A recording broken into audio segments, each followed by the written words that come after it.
Alexandre de Moraes pode ficar sem casa por causa da Lei Magnitsky. Além disso, nós tivemos também o julgamento por parte do ministro Gilmar Mendes do Supremo Tribunal Federal, que se negou a rever o arquivamento de uma ação de uma pessoa que dizia que Erika Hilton é homem. Aliás, eu não me lembro exatamente de quem é essa frase, mas tem uma frase que dizia mais ou menos o seguinte, né? Vai ter um momento em que dizer que a grama é verde vai ser uma coisa polêmica ou proibida. É alguma coisa nesse sentido. Felizmente, o ministro Gilmar Mendes do STF garantiu o seu direito de dizer que a Erika Hilton é homem. E um outro ponto que a gente vai falar também é uma denúncia da Procuradoria-Geral de Justiça contra o Tagliaferro, aquele ex-assessor do Alexandre de Moraes, que revelou que o Tribunal Superior Eleitoral, sob o comando de Alexandre de Moraes, obrigava, assessores do TSE a cumprirem as suas ordens ilegais para perseguir politicamente pessoas, inclusive com base em posicionamentos políticos em redes sociais. A gente vai falar sobre tudo isso logo depois que você se inscrever no canal, clicar no sininho para receber as notificações, deixar o seu like e também lembrando que nós teremos aí o Festival do Movimento Brasil Livre, que vai acontecer no dia 29 de novembro,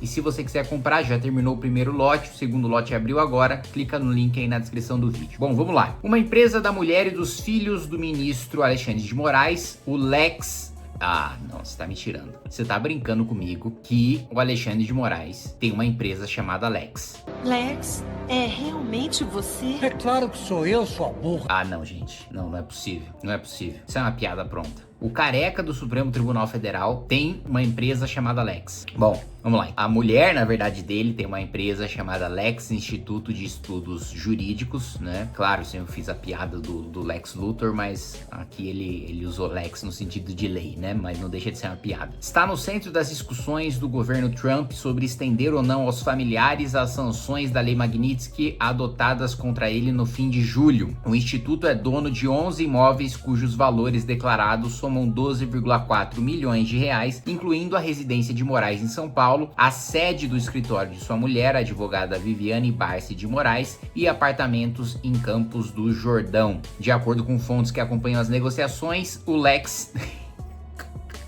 Eu não tanco isso. O Lex tem sido tratado nos bastidores pelas pessoas como um grande trunfo para destravar as sanções antes do final do chamado julgamento do núcleo crucial da trama golpista, previsto para terminar no próximo dia 12. O argumento deles é que as sanções já aplicadas contra Moraes não terão efeito caso não incluam os familiares e o Lex.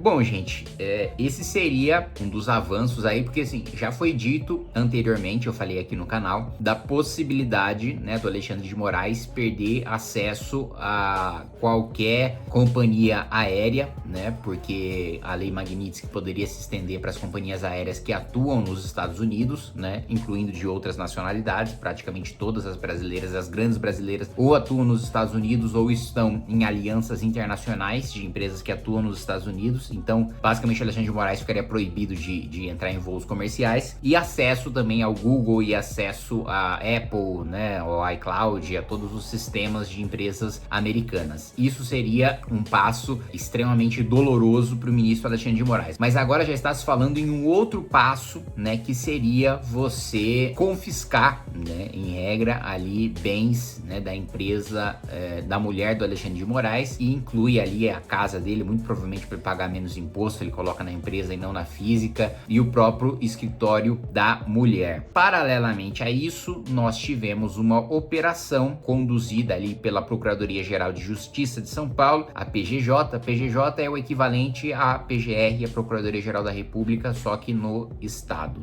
A PGJ denunciou o juiz Peter Ekshmiedit, com certeza eu falei errado, e o perito Eduardo Tagliaferro, além de outras 12 pessoas por peculato e organização criminosa. Tagliaferro é ex-assessor do ministro Alexandre de Moraes, do STF, e acusa o magistrado de fraudar relatórios para justificar uma operação contra empresários bolsonaristas em 22. Moraes nega. Segundo a denúncia, o juiz idealizou e liderou um esquema para obter vantagens ilícitas e desviar dinheiro nas ações que julgava na segunda vara civil de Itapevi, na Grande São Paulo. No ano passado, uma operação conjunta da PGJ e da Polícia Militar apreendeu 1,7 milhão escondidos no sótão da casa do magistrado em Jundiaí. Primeiro ponto, tá? Eu não coloco a mão no fogo pelo Tagliaferro, não, tá? Eu não duvidaria dele estar envolvido num esquema desses, mesmo porque, né, a polícia militar encontrou 1,7 milhão de reais escondido no sótão desse juiz, né, que teria feito esse desvio. Mas,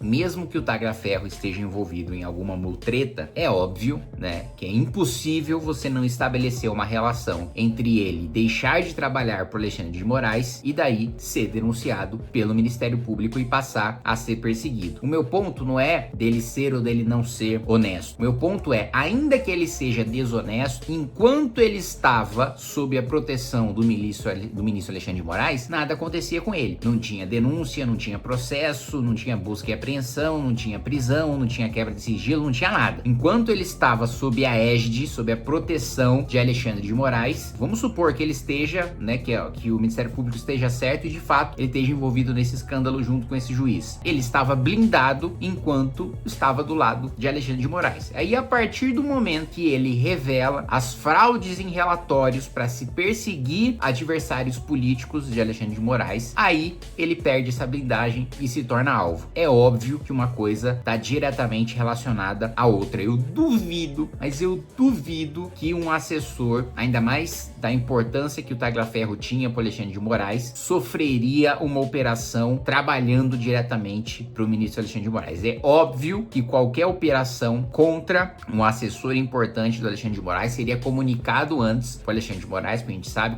como é que esse país funciona. A lei dificilmente funciona para quem é poderoso. Ele seria avisado antes, né, e ia fazer uma pressão para que a operação sequer acontecesse, né? Todo mundo sabe disso. Agora, é escandaloso como mesmo depois de ganhar proporções internacionais, mesmo depois de ir para o Washington Post, mesmo depois de ir para Economist, mesmo depois de ir para o New York Times, ainda assim uma repercussão e com uma denúncia. E assim, veja, as críticas aos abusos do Supremo vindo de veículos estrangeiros e ainda de veículos estrangeiros que são críticos a Jair Bolsonaro são insuspeitos, né? Você não pode mais falar, o discurso do Supremo não cola, de que não, só tá criticando a gente quem tava junto da trama golpista do Bolsonaro, quem queria dar golpe de Estado, e por isso que as pessoas estão dizendo que a gente tá abusando, mas na verdade a gente tá defendendo a democracia. Mentira, né? Eu sou exemplo disso. Não tenho absolutamente nada a favor de Bolsonaro, aliás, tenho tudo contra Jair Bolsonaro, e ainda assim considero que o Supremo Tribunal Federal conduz é um abuso, que as decisões de Alexandre de Moraes são de perseguição política, são autoritárias e não tem nenhum respaldo na lei, são absolutamente ilegais, que Alexandre de Moraes age como um ditador dentro do Supremo Tribunal Federal. Isso não é nenhuma defesa de Jair Bolsonaro, mas vindo de veículos internacionais que não tem nenhum interesse na política nacional, que inclusive são críticos e foram críticos ao longo do mandato de Jair Bolsonaro, ainda assim, com toda essa repercussão, você não vê isso aparecendo na grande imprensa brasileira, né? A grande imprensa continua agindo como se nós estivéssemos num ambiente de normalidade e como se o Supremo Tribunal Federal estivesse agindo na legalidade. Tudo isso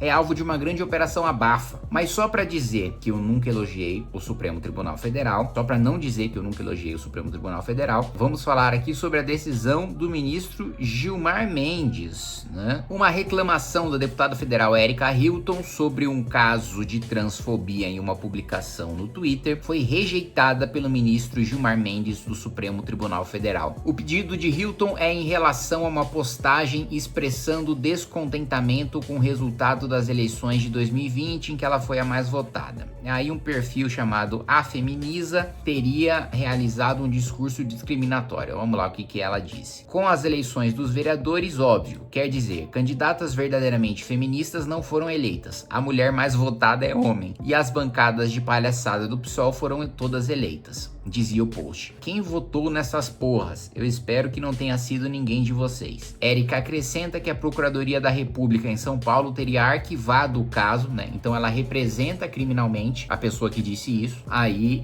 porque ela não pode processar diretamente, não é o que a gente chama de ação penal privada ou uma ação penal pública condicionada à representação, é uma ação penal incondicional, porque eu imagino que ela tenha tentado enquadrar essa publicação no crime de racismo, né, que não depende de provocação ao Ministério Público, que o próprio Ministério Público pode agir e deve agir. Por que racismo? Porque a criminalização da homofobia, que foi feita de maneira ilegal, não passando pelo Congresso Nacional, mas pelo Supremo, foi equiparar homofobia a racismo. Eu imagino que ela queira ter feito uma analogia para dizer, olha, se homofobia é racismo pela jurisprudência do Supremo, transfobia também é racismo. Mas, salvo engano, essa decisão do Supremo não tratava sobre transfobia. E daí a decisão do ministro Gilmar Mendes, né? Então, o Ministério Público, né, em São Paulo, a Procuradoria da República, arquivou o caso dizendo, ó, não existe, transfobia não é crime, né? Não existe lei que tipifique transfobia. Isso foi endossado pela 7ª Vara Criminal Federal de São Paulo, e aí ela faz uma reclamação, segundo a matéria aqui foi uma reclamação, que a reclamação é um instrumento que é o seguinte: quando você considera que uma corte inferior desrespeitou um entendimento de uma corte superior, né? Aí você recorre diretamente ao Supremo e diz, olha, uma reclamação constitucional, uma corte inferior está desrespeitando o entendimento de um tribunal superior, então ajam aqui para reformar essa ou invalidar essa decisão. E não foi isso que aconteceu. O Ministério Público ficou contra a Erika Hilton, a Justiça ficou contra a Erika Hilton, ela recorreu pro Supremo, o Supremo ficou contra a Erika Hilton. Então, ó,